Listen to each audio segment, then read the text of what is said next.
It's nice that we're able to navigate with router link, but sometimes you want to trigger the navigation in your JavaScript code because some operation finished and you want to navigate away, let's say. I'm going to simulate this in the user component here.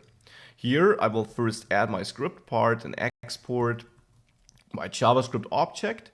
And in here I simply want to set up a method to which I can bind a button thereafter. I'll name it navigate to home.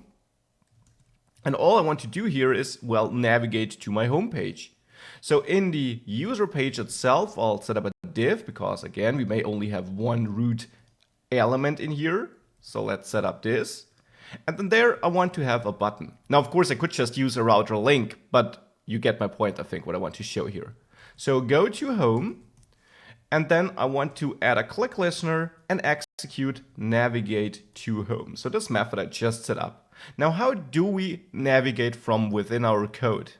Well, in our method, we can access our Vue instance, and there we will have the router available with $router. So this is the general theme of objects from Vue itself, or from Vue router in this case, having the $sign at the beginning to mark that this is not our own object, but instead is provided by another package to us.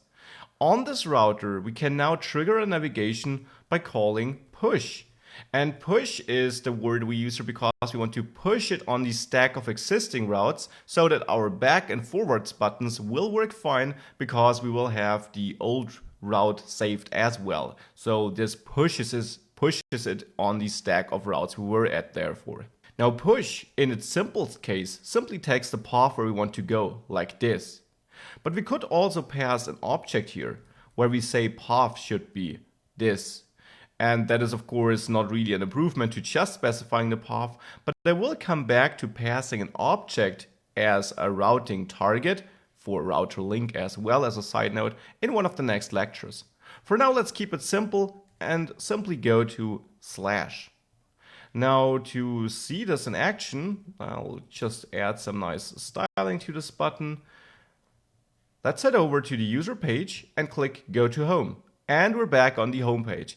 This is how easy it is to navigate in our code.